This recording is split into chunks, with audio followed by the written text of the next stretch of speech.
তুমি তো পতিতা নও। তোমার যখন শিশুকাল তখন তোমার পিতামাতা মারা গিয়েছিল, তুমি আমায় বলেছো। যখন তুমি যৌবনে পা দিয়েছো, এলাকার জমিদার কৃষ্ণচন্দ্র রায় তার কুনজরে পড়ে গিয়েছিলে তুমি। তার লেঠেলরা যখন তোমায় ধরে আনতে গিয়েছিল, তাদের হাত ছাড়িয়ে তুমি নদীতে ঝাঁপ দিতে গিয়েছিলে, আত্মহত্যা করতে গিয়েছিলে। কিন্তু এই পতিতারা তোমাকে উদ্ধার করে তারা বলেছিল, আমরা পতিতা, কিন্তু তোমায় পতিতা হতে হবে না।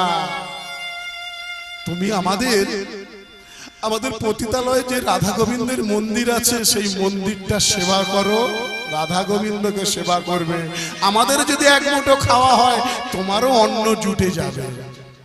তুমি তো পতিতা নাও। ওসব কথা শুনতে চাই না আমি, ওসব কথা আমি শুনতে চাই না। তুমি এখানে আসবে না। তুমি রাজা হও, তুমি জমিদারের ছেলে রাজা হও। সঙ্গে সঙ্গে বলে উঠলো কি জানো? বিল্লমঙ্গল বলে উঠল, লোকে আমায় রাজা বলে।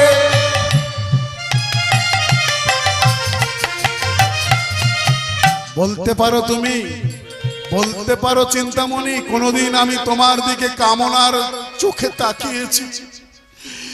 তোমাকে কামনার আগুনে কোনদিন স্পর্শ করেছি? না। তোমার সঙ্গে আমার যে প্রেম মধুর সম্পর্কে, কোনদিন কি তুমি বলতে পারবে তোমার সঙ্গে কোনো খারাপ ব্যবহার আমি করেছি? আবার ছোটবেলায় মা মারা গিয়েছে, পিতা সর্বদা জমিদারির কাজে ব্যস্ত থাকে, আমি তোমার কাছে ভালোবাসা পাইতে ছুটে আসি, ছুটে ছুটে আমি তোমার কাছে আসি শুধু একটু ভালোবাসার জন্য। আর তুমি বলছো আমাকে রাজা হতে? লোকে আমায় রাজা বলে,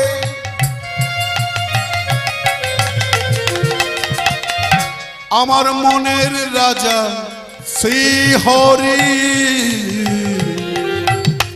লোকে আমার রাজা বলে,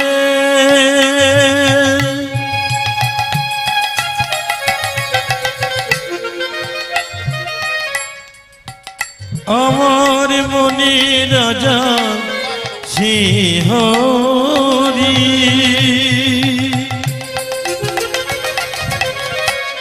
তুমি আমার প্রেমের গুরু,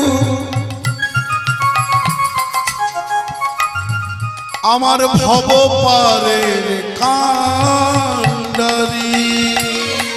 লোকে আমার, লোকে আমার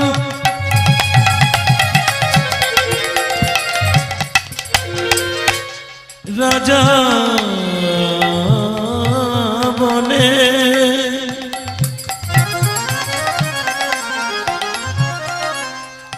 আমার মনের রাজা শ্রী হরি। তুমি আমার প্রেমের গুরু,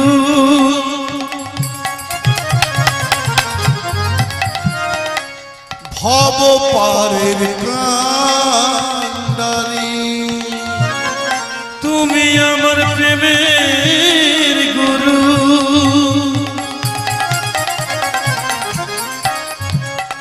ভবপারের কান্ডারি।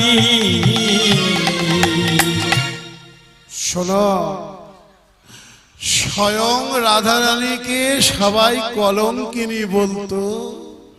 কেন? ভালোবেসেছিল কৃষ্ণচন্দ্রকে। কৃষ্ণকে ভালোবেসে যদি রাধারানী কলঙ্কিনী হতে পারে, চিন্তা। তোমার ভালোবেসে আমিও যদি দুর্নাম পাই, তাতে আমার কোনো ক্ষতি নেই। বেশ বেশ, সবাই বলে রাজা আমায়, আমি জমিদারের ছেলে, সবাই আমায় রাজা রূপে দেখতে চায়। কিন্তু আমার মনের রাজা শ্রীহরি, তুমি আমার প্রেমের গুরু, আমার ভব পারের কান্ডারি। তুমি আমার প্রেমের গুরু,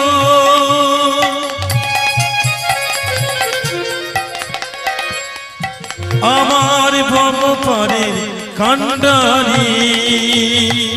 এইভাবে যখন কথাবার্তা চলছে, কর্মমঙ্গল খবর নিয়ে এলো। বিল্লো, বিল্লো তাড়াতাড়ি চলে আয়। কেন, কি হয়েছে? না, তোর পিতা